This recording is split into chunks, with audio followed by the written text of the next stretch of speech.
Good evening again, and welcome to the all guest and writers in residence reading happening tonight as part of the Solstice Low Residency Master of Fine Art and Creative Writing program, which is having its winter 2022 residency this week. This is the launch of our spring semester. I'm Meg Carney, the program's founding director. Those of you in our audience with visual impairments, let me say that I am a white woman with curly shoulder-length brunette hair. I'm wearing a purple sweater and scarf, and behind me are bookcases full of poetry. And before we get started, I want to acknowledge that the territory on which the Solstice program is based is historically that of the Pawtucket and Massachusetts people. We honor and respect the history and continued efforts of the Native and Indigenous community leaders who make up Eastern Massachusetts and the surrounding region. This statement is one small step in acknowledging the history that brought us to reside on this land and to help us seek understanding of our place within that history. Ownership of land is itself a colonial concept. Many tribes had seasonal relationships with the land we currently inhabit. Today, the land where we are based is still home to Indigenous peoples, including the Nipmuc Nations and the Massachusetts peoples. For more information, visit the Massachusetts Center for Native American Awareness and the Commission on Indian Affairs of the state of Massachusetts. This is the first in a series of 3 virtual readings happening as part of the Solstice Winter Residency. Tonight, you will hear a sampling of 3-minute readings from 2 of our Solstice writers in residence, as well as guests of the Solstice program's residency. And we will proceed in this order. Robbie Gamble, Annie Hartnett, writer in residence Lee Hope, Shelley Linso, Beth Little, Devi Lockwood, Suzanne Rancourt, Lisa Stringfellow, and writer in residence Terrance Hayes. Each reader will be introduced by a Solstice community member by way of a pre-recorded video. We begin with Robbie Gamble, introduced by Solstice graduate Eileen Cleary.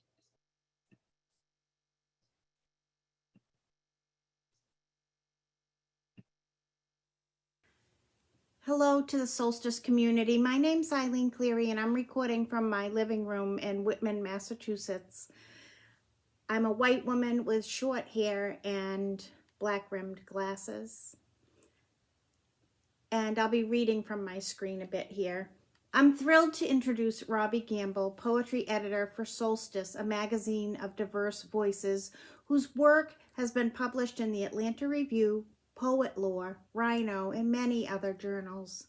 He was awarded the Carve Poetry Prize and a Peter Taylor Fellowship at the Kenyon Summer Writers Workshop.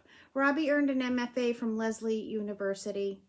He worked for 20 years as a nurse practitioner with Boston Healthcare for the Homeless Program, and his book, A Can of Pinto Beans, recounts his work with the organization No Mas Mietes, and it debuts this January from Lily Poetry Review Books. So I give you, poet, humanitarian, and my dear friend, Robbie Gamble.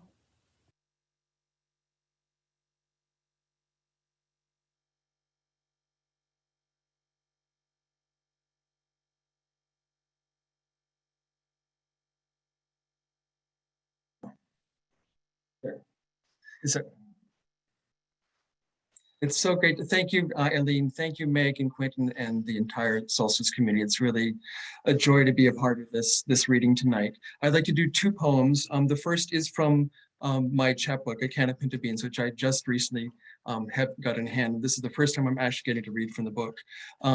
The chapbook talks about work that I've been involved in providing medical material support to migrants passing through a very dangerous section of the Sonoran Desert along the Mexican Arizona border, and looks at some of the systemic violence that security forces inflict on the communities that are there. So this is called A Can of Pinto Beans.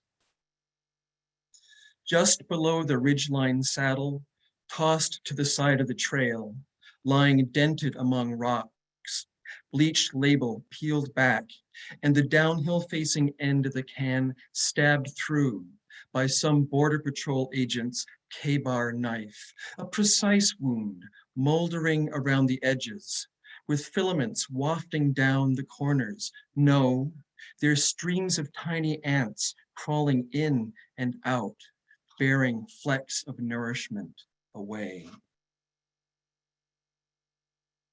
And then I'd like to read a poem. This is sort of a poem that responds to that old coaching dictum, there is no I in team. And the title of this is, There is an I in White. There is an I in white, right at the center, all sounds radiating outward from its core, the long vowel sound creating proud space for the architecture of the word. Tall and slender, lucid, perfect in its upright stance at the hub of all things. The word could not exist without the voweled sonic reach of the I, as the remaining letters on their own would just eke out a damp puff, crossing the lips with a whoosh, barely audible. Notice the letters relegated to the periphery, the W and the E, which could spell out the collective we if they were not separated. These letters are complex, with angles and branches facing out in many directions. The components of the we are barricaded from the I by the henchman letters H and T, erect and vigilant, vertical strokes protecting the I, with horizontal spacers to keep the outside world at bay. There is potential here. The H introduces a turbulence, a sense of living breath to the word. It could be moving into the profound question, why? But the T cuts off that possibility by dropping its consonant chop.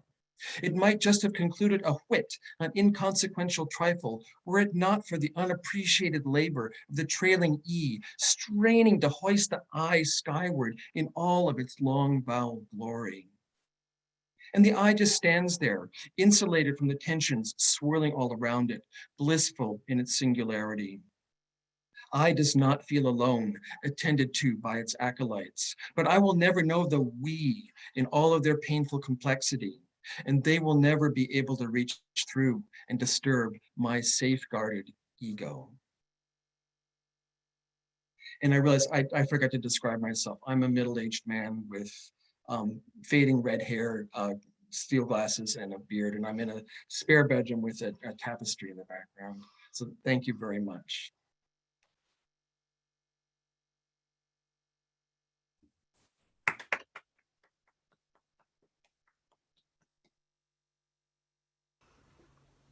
Hey everyone, my name is Beth Richards. I'm a January 2014 graduate of the Solstice MFA program in creative nonfiction. I am a more or less gracefully maturing white female, short gray hair, and you will see a bookshelf and plants and a dragon in the background. And it's my pleasure to introduce Annie Hartnett. Annie's novel, Rabbit Cake, set in Freedom, Alabama, features whip-smart Elvis Babbitt, a 12-year-old girl trying to navigate grief and family and the limits of rationality. Rabbit Cake's many accolades include Best Book of 2017 by Kirkus Reviews, Book Riot, the Chicago Review of Books, and Minnesota Public Radio, among others.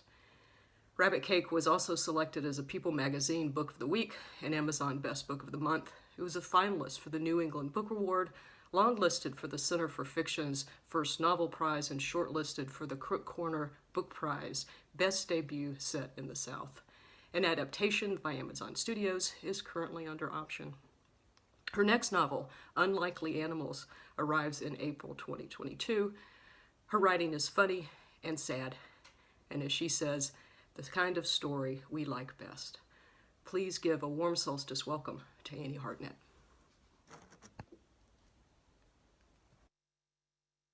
Well, that was such a nice introduction. Thank you so much. So I am a white woman with long brown hair, and I am reading to you from a cabin in the woods where I am escaping from my toddler for the first time since she was born 2.5 years ago. So I'm getting a lot of writing done and really happy to be here with you tonight. So I'm reading from my new book out in April called Unlikely Animals, and I have never read from it before, so excuse me if it's a little rough. Years later, when people in Everton would tell this story, they would say it was Clive Starling who called the reporter, the way that man loved attention. But we remember it the way it happened. It was the midwife who slid down the hall to the payphone to get the Upper Valley, New Hampshire news on the horn. It was a slow news day, so when the reporter had zipped right over to the hospital and he let the midwife go on and on into the tape recorder about a condition called charismata iamaton, which translates from Greek to gifts of healing. She insisted that the hands of this newborn baby, tiny hands still coated in that awful gunk of birth, had cured her sciatica. She said most people with natural healing talents are unaware of their gifts, but this baby had the strongest natural talent she'd ever seen. Baby with miracle healing potential born, the next morning's headline read, Town of Everton, New Hampshire rejoices. As we recall it, Clive Starling wasn't rejoicing. He was pretty ticked off, actually. The reporter didn't bother to interview him. Not one single question, not even his goddamn name was printed, mentioned only as a poetry professor and the baby's father. Might as well be chopped liver, he said, tossing the newspaper to the side. The reporter clearly didn't know how to do his job. Clive would have been much more forthcoming than his wife. He would have said he knew this baby was born bound to be special. Clive's wife was quoted in the article. Her full name was there in black and white, but all Ingrid Starling had to say was that the whole thing was nonsense, to please leave her family alone. Truthfully, Ingrid did wonder if there was something different about her baby, but how did she know? She'd never had a baby before. This was her first one. She didn't have anything to say about it yet, especially not to a reporter from the Upper Valley, New Hampshire news. Clive and Ingrid took their miraculous baby home, where they learned through a series of experiments that their child's hands weren't magic, not exactly, but they sped up the natural healing process. A bad 10-day cold could be knocked down to a 3-dayer. A poison ivy rash could heal in a day. A dog bite could scab up overnight. Clive Starling dubbed it the charm, but just because it had a name didn't mean his wife was going to let their daughter use it, not until she was at least 18. I'll stop there. Thanks so much.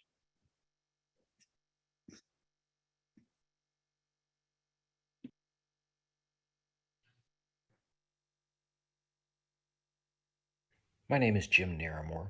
I'm a 2021 graduate of the Solstice Low Residency program in fiction. I'm a white male with brown hair and glasses sitting in front of a brick fireplace in my home in upstate New York. I'm here tonight to introduce Lee Hope.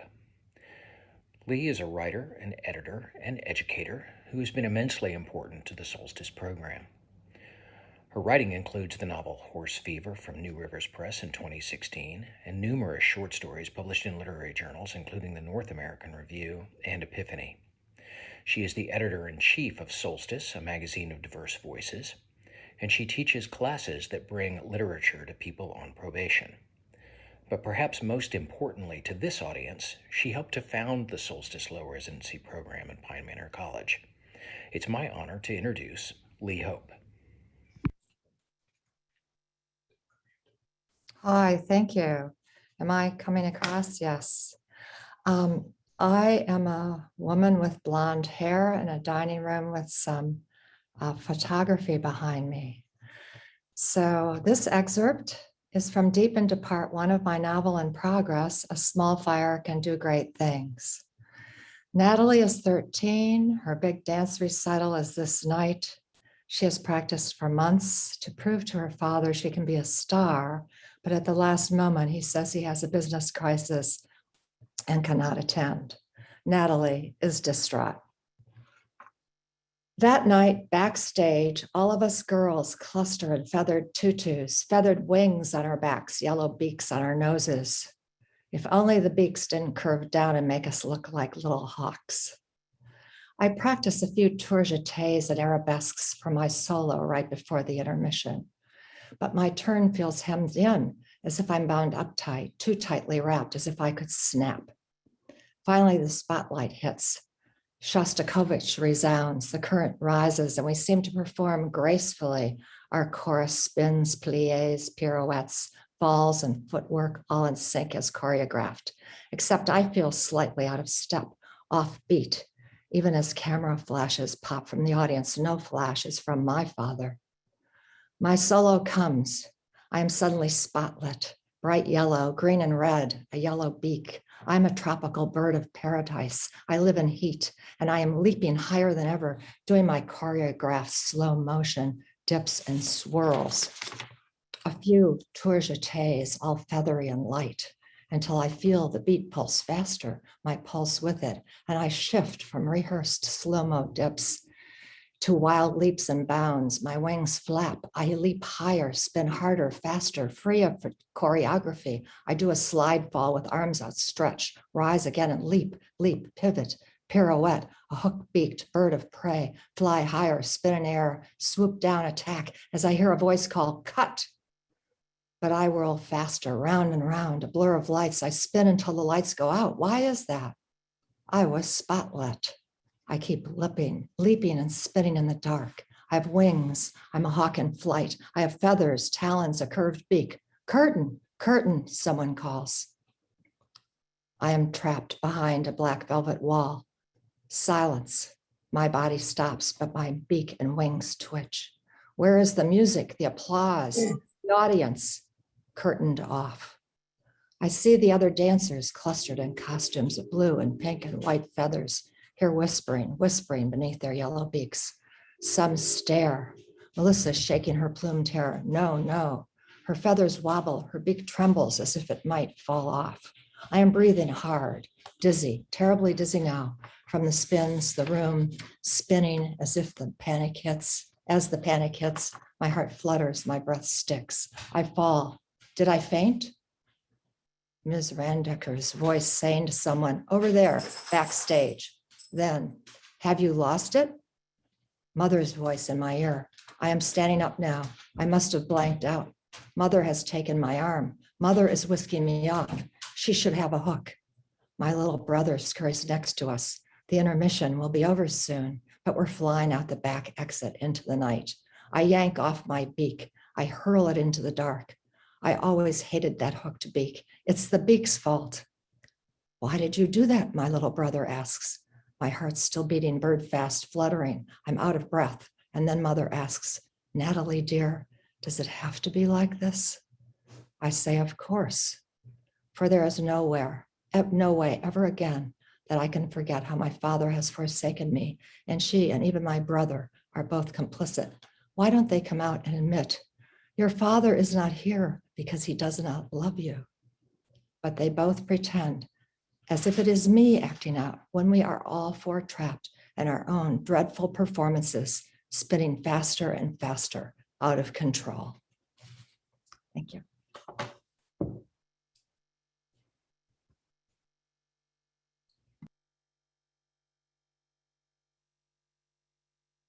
Vermont native Sidney Lee is the 2021 recipient of his state's most prestigious award of its kind, the Governor's Award for Excellence in the Arts.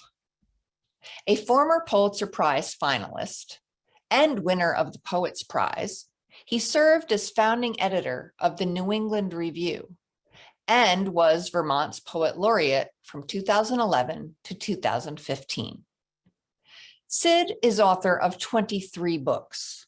The latest is Seen from All Sides, Lyric and Everyday Life, published by Green Writers Press in 2021. His mock epic graphic poem, The Exquisite Triumph of Worm Boy, was produced in collaboration with former Vermont cartoonist laureate James Kokela in 2020. Four-Way Books published his latest collection of poems titled Here in 2019.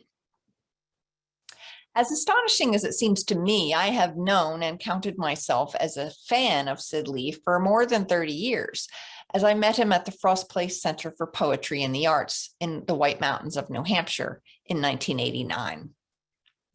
Back then, I quickly realized that Sid is not only a beautiful poet, but also someone who can speak about poetic craft and history with a deep knowledge combined with an informal humility, sort of like a scholar in a flannel shirt. It's a combination that puts even fledgling poets at their ease, which I have always greatly admired about Sid as well. And it is my true pleasure to introduce Sydney Lee to you this evening.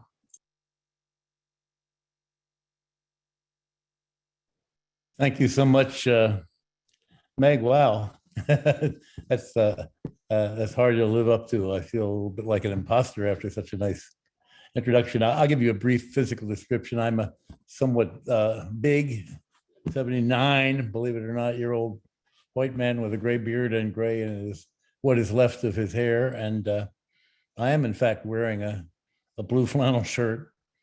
I am what we still call the playroom, though our youngest child is now 30 years old, but the toys are still in the chest for the grandchildren. I live not at the northernmost reach of the Valley News that Annie Hartnett referred to on the Connecticut River in Vermont.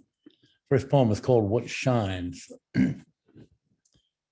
Astonishing, this never-ending effort to have had a happy childhood. Why does it matter now? Why will yourself into all that forgetting? She may have been a good mother. At least she tried.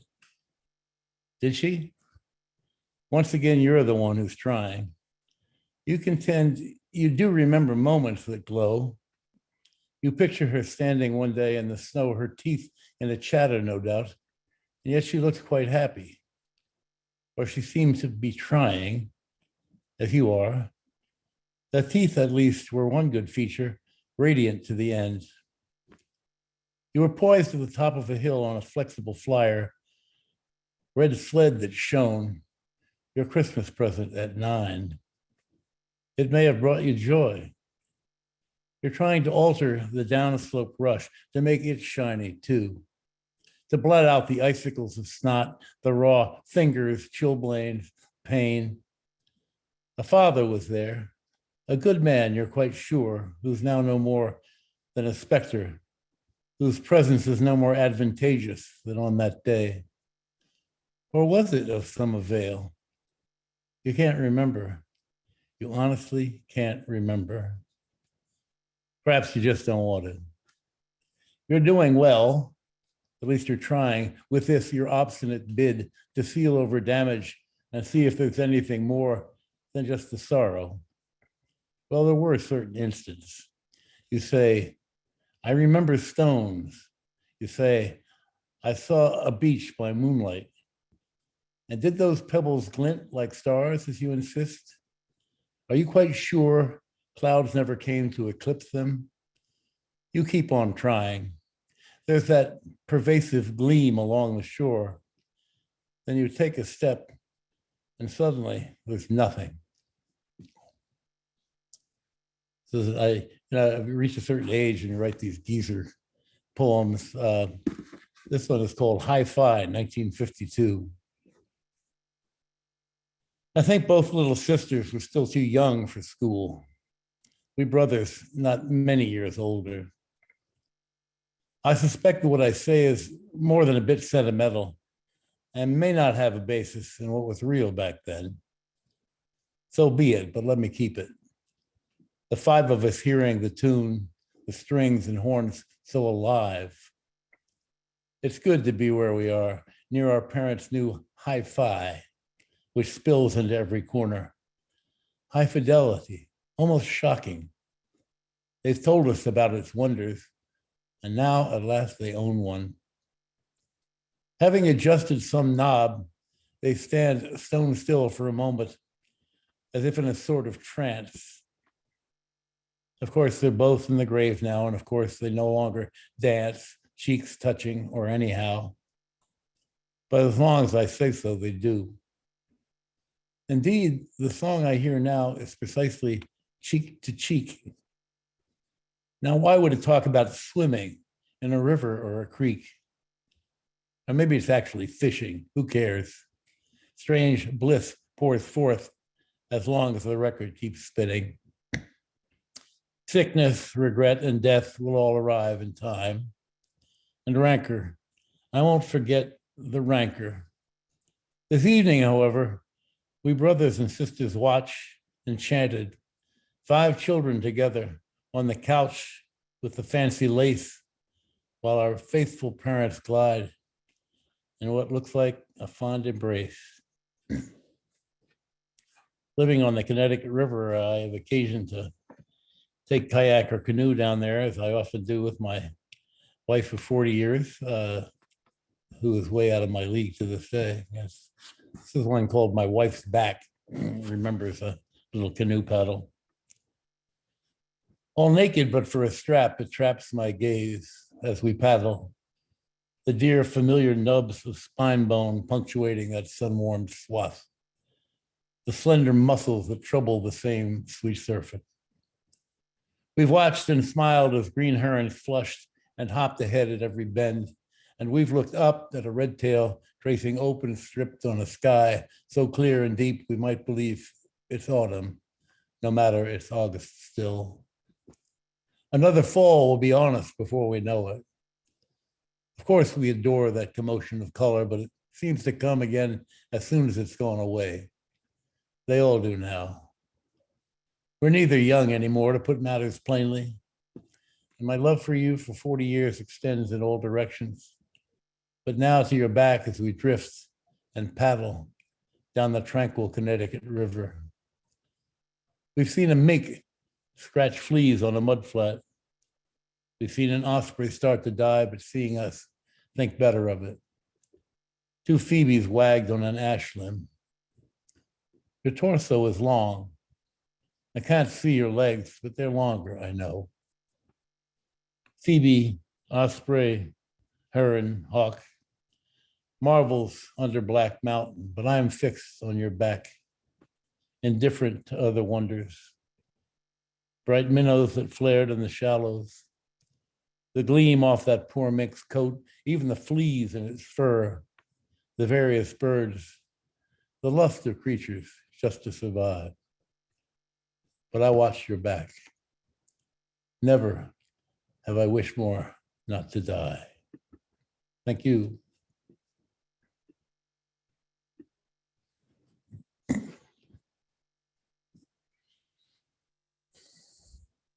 Hi, I'm Hannah Baker Soroti. I'm here in my living room in Arlington, Massachusetts. I run the undergraduate writing program at Pine Manor College. I'm a poet, and I've served on the Solstice board for, I think, about 5 years. For those of you with visual impairments, I'm in my early 40s. I have short brown hair and very stylish clear frame glasses. I'm here to introduce my friend and colleague, Shelley Linso. Her short stories have been published or earned prizes in literary journals, including the Atlantic Roanoke Review, New Orleans Review, and Briarcliff Review. She attended Breadloaf Writers Conference as well as Vermont Studio Center. In 2009, her story Sugaring Off was nominated for a Pushcart Prize. Shelley received her MFA in fiction from Columbia University and is an assistant professor of English, writing, and literature at Pine Manor College. What her bio strangely doesn't say is what an amazing person she is. She's also a fantastic and gifted teacher, and you're all so lucky to get the chance to work with her. Enjoy.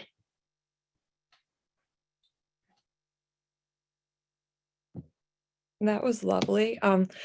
Thank you, Q, and thank you, Meg, for pulling this together. It's a great pleasure to be able to experience these writers and to be able to read with them. What an honor. So the selection that I have chosen to read is from an older story of mine that I've come back to be working on again.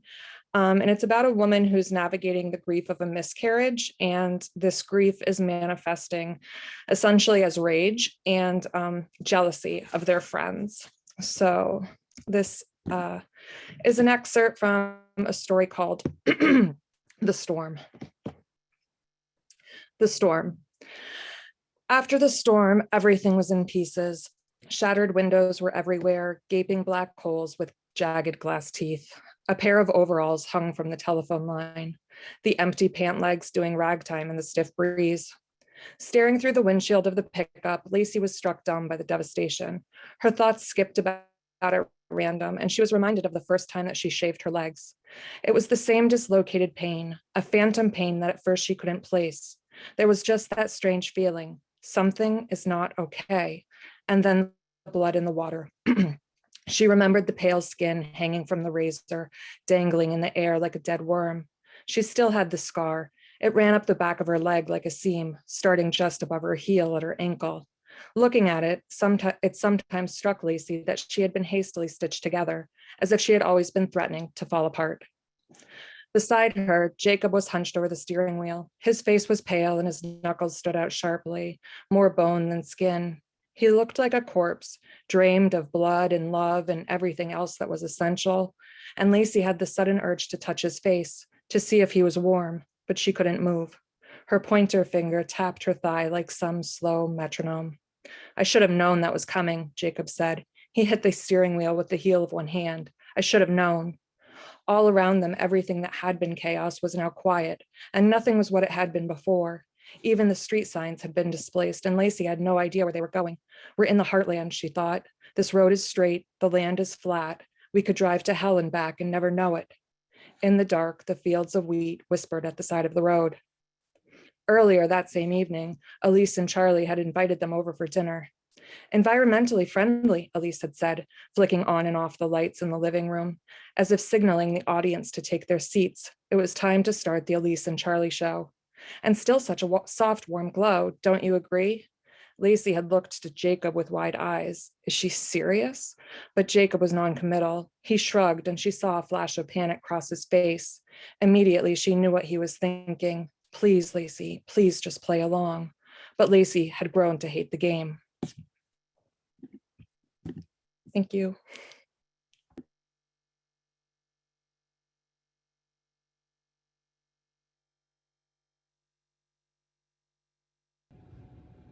Hi, this is Kathy Kaltais-Lintis, a 2013 Solstice grad and writing for young people. I'm a white woman with graying red blonde hair sitting in my middle school office. It is my pleasure to introduce my friend and fellow Solstice Writing for Young People grad, Beth Little.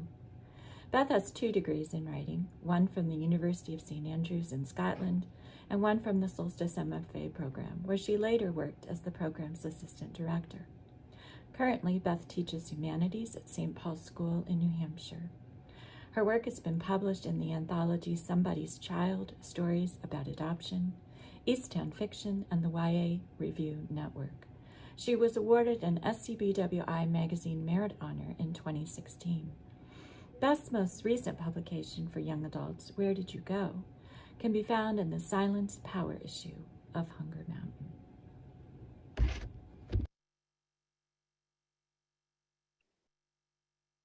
Thank you, Kathy. It's so nice to see you. All right. So I'm a Korean woman with black hair. I'm wearing glasses. I'm in my husband's office, so tons of books and rock climbing gear behind me. Don't get distracted.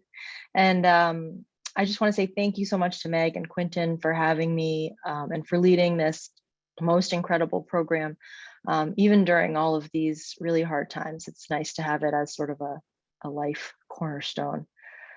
So I'm going to read a new piece of flash fiction that I wrote really very recently. And I will begin. It's called Fire. The house burned like it was built to burn. Those beams, dry and wide, perfect tinder.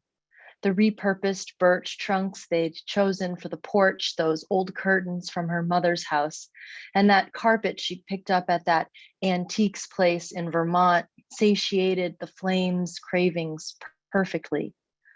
Watching their home catch fire, she thought about how he'd been right about that stupid, smelly rug and about the cat hair embedded in it that made her sneeze for years. She was sure she'd spot those little hairs floating around in the dusty, clouded aftermath. She pulled a car blanket out of the Volvo and put it on the stump across the road. Her knees creaked as she sat. Probably get stuck here, she thought, just as well. She watched the fire, far enough away but close enough that she didn't feel the cold. The heat from her home up in flames kept her warm even as the sun went down. Hood up, she zipped her LL Bean puffy all the way to her chin. More for the comfort of its hug around her, tighter now around her middle than it had been when she bought it brand new over 20 years ago.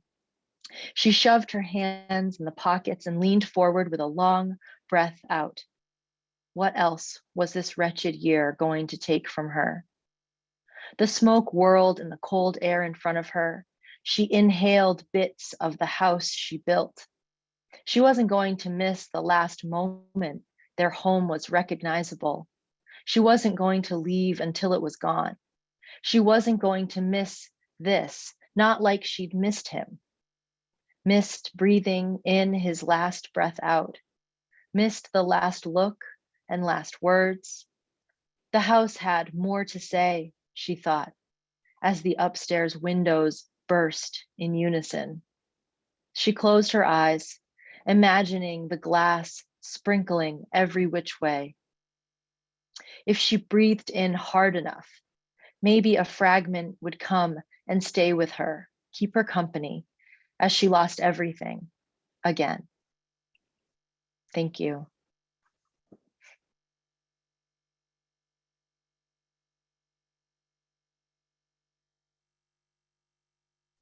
Hello, my name is Quentin Collins, and I'm the Assistant Director of the Solstice MFA program. I'm a Black male with medium-length dreadlocks, wearing a black polo and sitting in front of a blank wall. I'm here to introduce our guest faculty member, Devi Lockwood. Devi is the Ideas Editor at Rest of the World and author of 1001 Voices on Climate Change, a book published by Simon & Schuster Tiller Press in 2021. Previously, she worked as an editor and writer at the New York Times opinion section. She spent 5 years traveling in 20 countries and 6 continents to document 1001 stories on water and climate change. As a 2018 National Geographic Explorer, she photographed and recorded audio with Art Cirque, an Inuit Arctic performance collective. In 2019, she completed the graduate program in science writing at MIT. In 2014, she graduated Phi Beta Kappa, summa cum laude, from Harvard, where she studied folklore and mythology, earned a language citation in Arabic, and enrolled for the Radcliffe Varsity Lightweight Women's Rowing Team. You can read her writing in the New York Times, The Guardian, Slate, The Washington Post, Bicycling Magazine, Yale Climate Connections, and elsewhere. Please join me in welcoming Devi Lockwood. Thank you all so much for having me. So I'm going to read from my book, 1001 Voices on Climate Change, which came out in August. You can find it in bookstores anywhere. And I'm going to dip briefly into a chapter from Australia. In the 2 weeks before February 7th, 2009, a heat wave scorched Victoria. Temperatures in Melbourne topped 109 degrees for 3 consecutive days. That Saturday, the temperature reached nearly 115. A fallen power line started a blaze in a field, which spread through a pine plantation. Winds of over 100 kilometers per hour swept the flames through unpredictable fire paths. That day, Dale Cox's neighborhood in Eltham was filled with smoke. There was little time to evacuate. The flames were moving too fast. A combination of high temperatures, strong winds, and dry fuel made that fire uncontrollable. On Black Saturday, 173 people died. Over 2,000 homes were destroyed, and 1,660 square miles burned. If the prevailing winds hadn't changed at about 4:30 when they did, the ground that I'm standing on now would have been reduced to ashes, along with a good proportion of the eastern suburbs of Melbourne, Dale told me. He lost 5 friends that day. To deal with the pain, he paints. A series of his canvases depict 2 skeletons in suits shaking hands. Their suits are made of brown earth speckled with trees. The sleeves are on fire. Smoke curls off of their shoulders.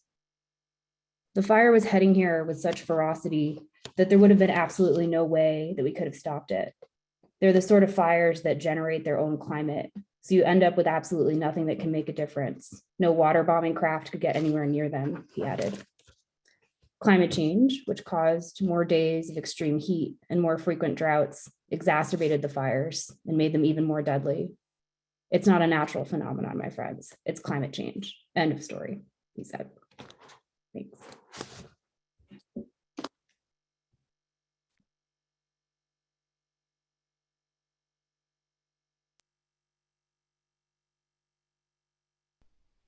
Good evening. My name is Lisa Sullivan.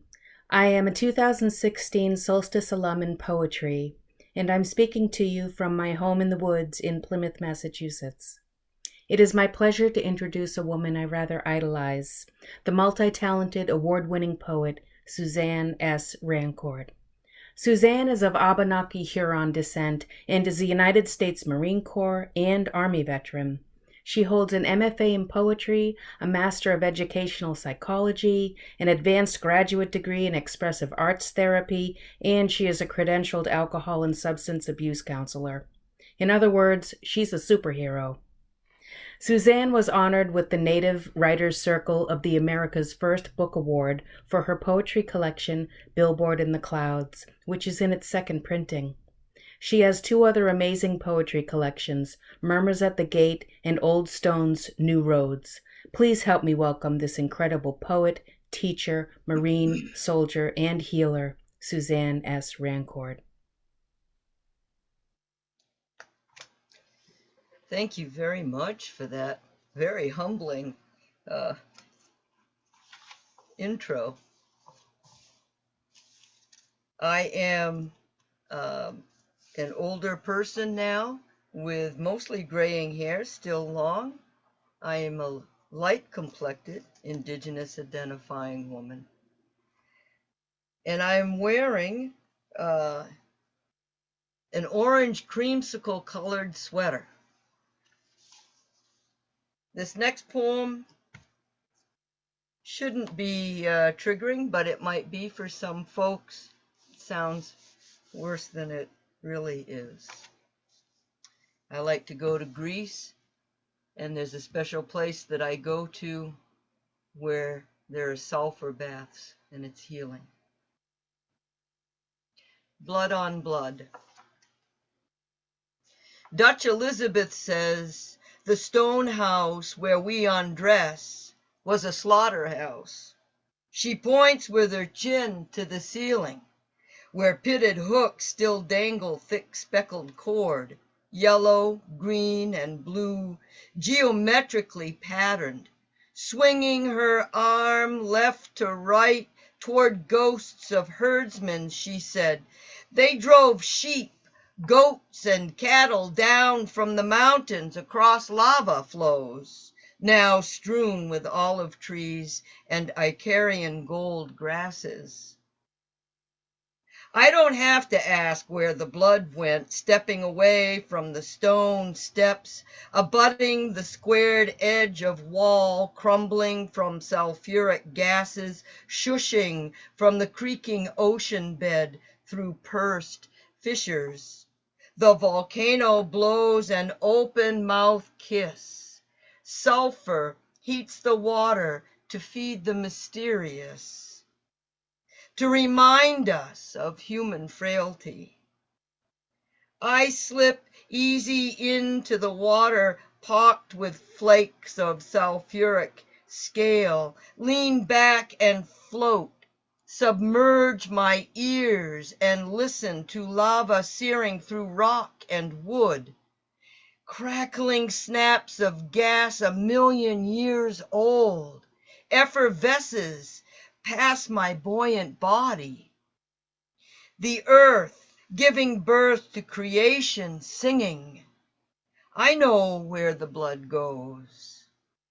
It is a sacrifice to magma, the great vulva bleeding, and yes, I know where the blood goes.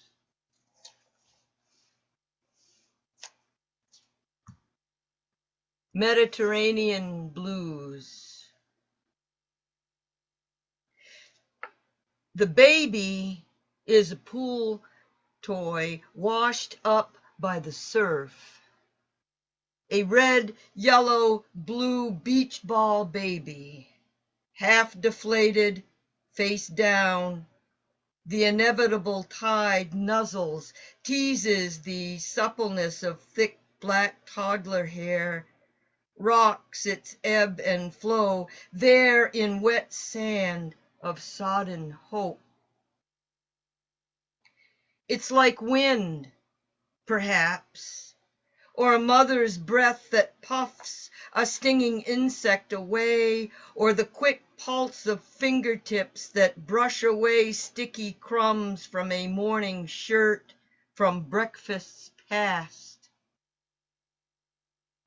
Family and a promise of future, like any family on any beach plucking shells from squawking gulls.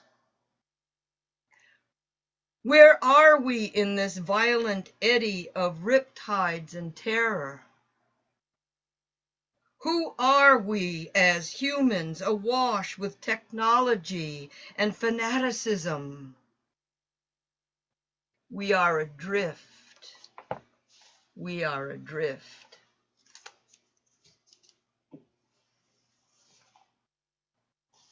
Pearl. Raindrops light on the autumn pond appear as the mouths of trout, bass, or minnows feeding on the delicacies of late black flies and mosquitoes.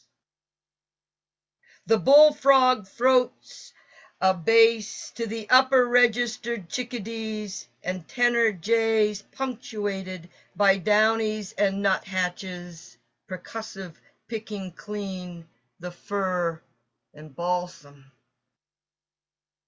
A cacophony, really, entwined with wood smoke, sirens and long-haul trucks mitigating the valleys these measured sounds skid across the glassed pond as a prow slicing current or a paddle's cutting edge. A moment is an opportunity to gather senses, to realize myself as something greater than the solo existence of my snotty-nosed, sore-back cleaning stovepipe stacking cords upon cords of stiff-bodied wood. Gather, then, a perceived condition that never really held true, like a pond shivering ripples of wind, just when we think we can step through. My grandmother's name was Alice, Alice Pearl. Did you know that pearls are kept clean by peeling their layers of calcification to expose the fresh opalescence of the gleam and shine of ligament milky white? Each layer removed by the scraping of the moon of all nights, the layers of all love, revealing the horrific depth of all living down to the bone truth. Disappearance. Were we really ever here?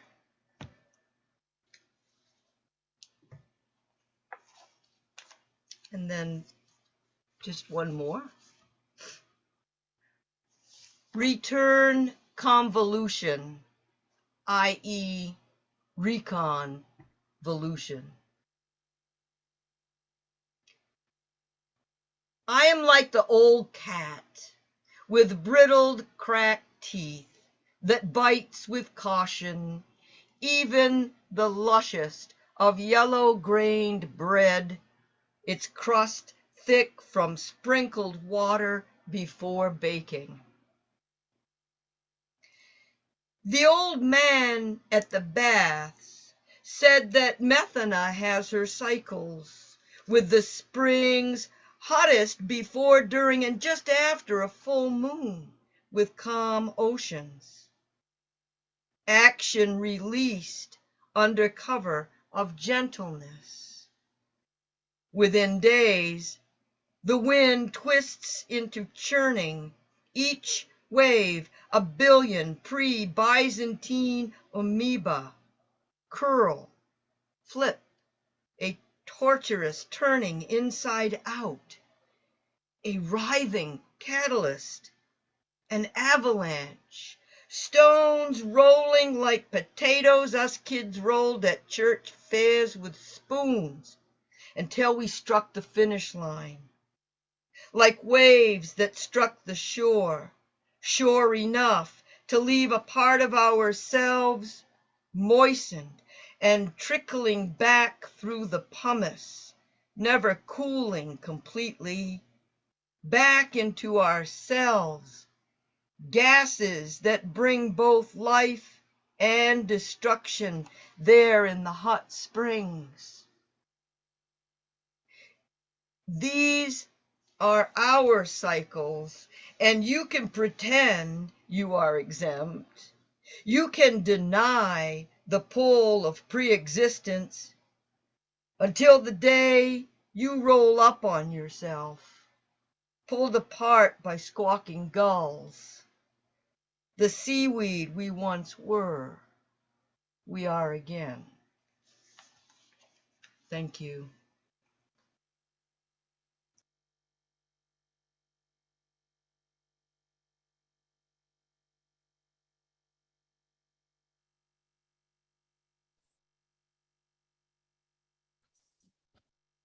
Hello, I'm Betsy McKee Williams, a 2020 Solstice graduate in Young People's Literature, writing middle grade. I'm a white woman with long hair, glasses, and headphones in front of a wall with a painting. I am delighted to introduce teacher and writer Lisa Stringfellow. Lisa teaches language art to 5th and 6th grade students. Her creative teaching fosters student creativity. Find fun examples on her teaching website. Lisa loves, quote, fantasy with a dark twist. Her debut middle grade fantasy novel, A Comb of Wishes, is forthcoming next month from HarperCollins Quill Tree Books. The novel in progress won the inaugural Quali Color of Children's Literature Manuscript Award in 2019, and the book has been selected as an American Book Association Indies Introduced title for Winter-Spring 2022. Drawing on Lisa's own heritage, the novel is set against a backdrop of Caribbean culture and folklore. It features, quote, mermaids, monsters, and Black girl magic. Lisa Stringfellow.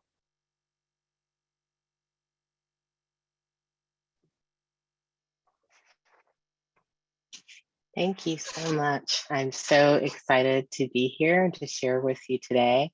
My name is Lisa Stringfellow. I am a Black woman with brown skin and dark black hair, and I'm wearing black framed glasses, and I'm wearing a purple shirt. I'm going to read from the opening chapters of my forthcoming book, A Comb of Wishes.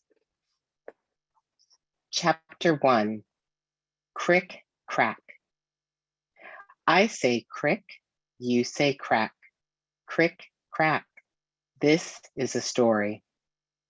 Down past the islands lit by the sun, beyond twilight swells of dusky sea, through midnight veils of the crushing abyss, another world hides under the waves, the other side of the mirror, as it's known. Through these depths swam a sea woman.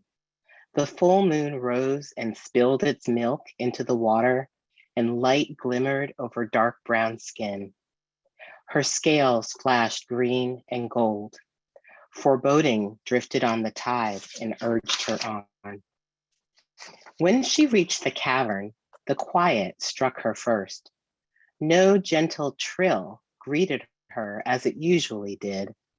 In her hiding place, only a broken tumble of rocks and stones remained. Hope dissolved as she groped through the cavern and trembled.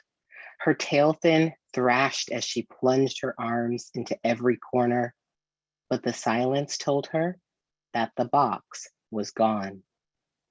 Her pupils narrowed to dangerous slits. The sea woman rode the cold current into the briny deep. She would reclaim the box and what was inside. She must. Time and tides would decide. Crick, crack, the story is put on you.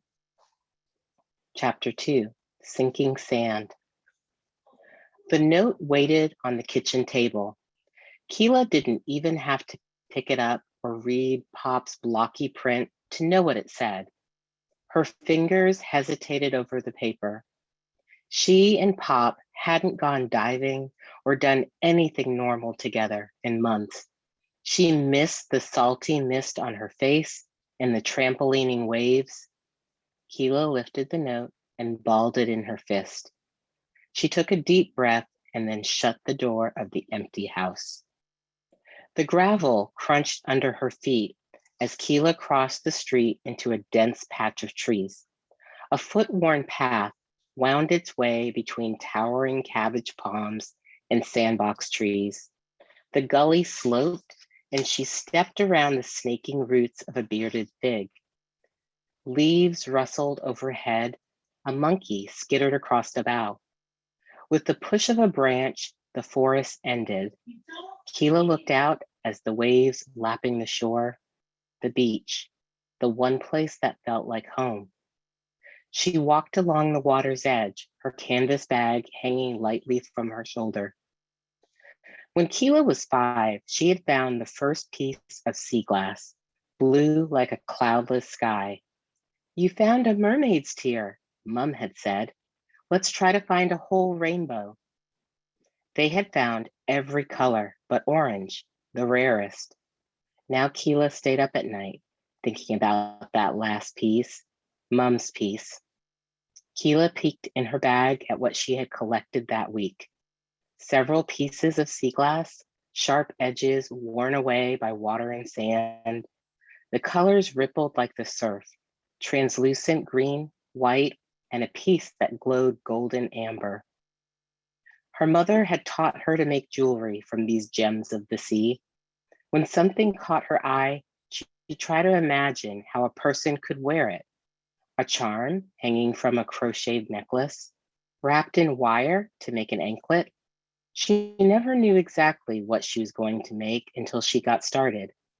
Trash to some, Keela saw possibilities in these fractured bits of glass, the broken made beautiful. She took out a piece and held it to the sky. Green brightness spilled softly into her hand. She remembered the old island folktale about sea glass. Could sadness really make something so beautiful? I'll stop there. Thank you very much.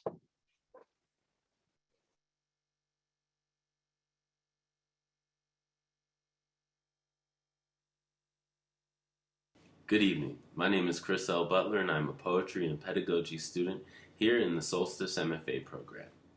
Tonight it is my honor to introduce writer-in-residence Terrance Hayes.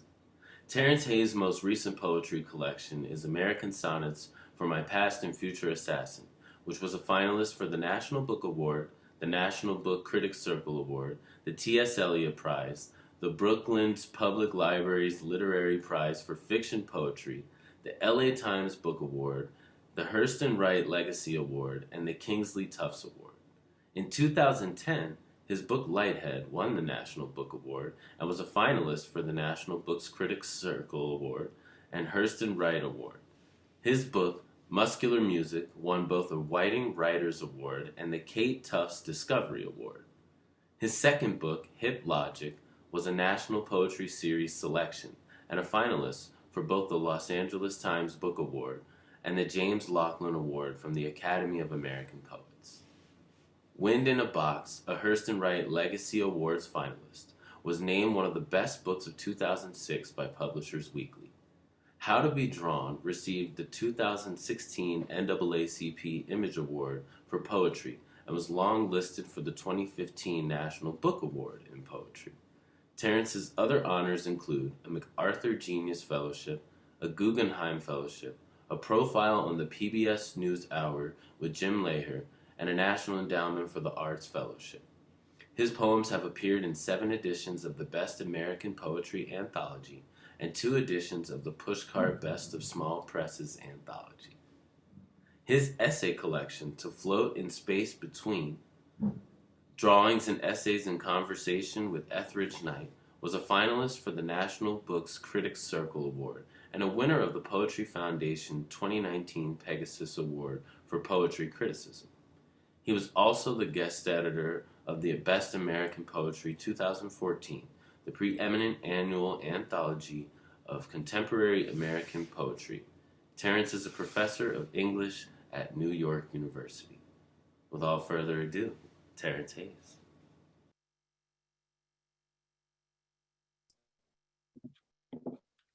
Hey everybody, can y'all see me out there?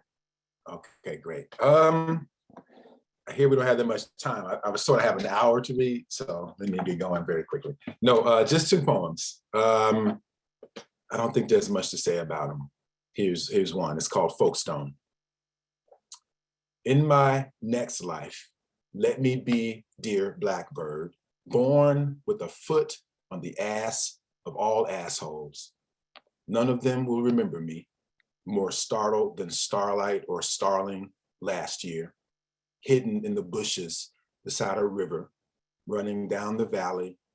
In my next life, let me be dear black bear, strong enough to pull my childish true enemy from the dark village down the street, where monks, imitators play the same non-linear blues I spend the lonely evenings playing. Force him to comb the underworld for the book I left beside a girl on a subway, covered in footnotes and illegible handwriting. Dream versus sincerity. Thinking versus feeling. Machine versus engine. Shade versus shadow. The people who come after you versus the people behind you. Anything versus everything. Poem versus piano. If I live to be a 4-year-old black girl again, my sky black dress will never be as black as my afro. If I live to be a 10-year-old shotgun again, black as an anvil, full of buckshot, raise me with my mother in the most southern and southernmost of the Carolinas. Force our enemies to gather all the stones in a beautiful meadow while singing strange godly gospels to pass the time. These are just, poems that'll be in the world at some point. This one was in the New Yorker. It's called Continuity. I'm just gonna read it to you. Continuity is like when things happen in the movie and it's not correct. I've never read a lot of this stuff out before, so I don't know how much to set it up. Okay, I'm not gonna set it up. I'm just gonna read it to you. Continuity. Before getting into the cab, she hands him a cup. Then, after they kiss, she hands him a cup again. As they walk, she hands him a man-made substance. Then, after they kiss, she hands him the cup again. She hands him a chalice of lightning, and he hands her a chalice of fire. Then, in the next shot, after they kiss, they exchange chalices again. When she goes through the metal detector, she carefully places a pair of hoop earrings in a plastic tray. When she retrieves them, they are 2 silver bangles she fits to her wrists. When they climb from the cab in the rain, her hair is wet, but when they kiss on the sidewalk, her hair is dry again. After she takes off her helmet and breastplate and enters the water wearing nothing but courage, she says to him, "You are nude, but you must be naked to win." Or she says, "To survive, you must lay bare the heart," according to the closed captions. When they climb from the river, her hair is a river where night has fallen, tangled with twigs and stars, parting like a path of escape. But in the very next shot, as they climb from the river, her hair is braided with wire and string. When he bangs on the rain-streaked window of the cab, yelling her name in a pivotal scene, briefly reflected in the window in the rain, tangled with wires and stars above a river, is the hand of a fan or stagehand or bodyguard, body double, bystander, interloper, beloved ghost, and the two of us watching from a bridge on the far side. It is just 3 minutes, right? That's all the time we got. So quick. Thank y'all. Sorry I was late. I had a meeting that ran over, but I'm glad I made it here for you.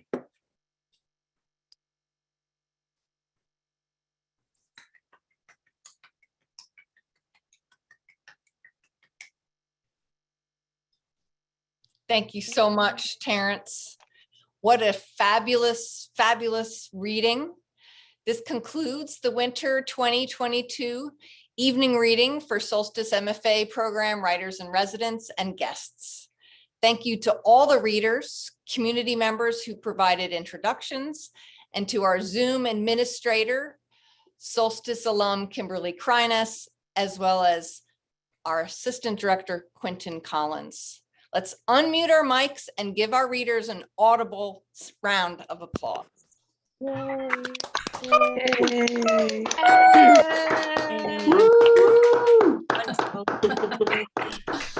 Yay. Thanks again to all of you for joining us. Our next reading will feature the 4 students who are graduating from the Solstice program at this residency. Please join us tomorrow evening at 7:30 Eastern Time to hear Cindy Abdallah, Elizabeth Edelman, Ellen Austin Lee, and Dean Roth. The link to register is in the chat. And thanks again to all of our wonderful, wonderful readers this evening. It was an amazing night, and have a good evening. Take care.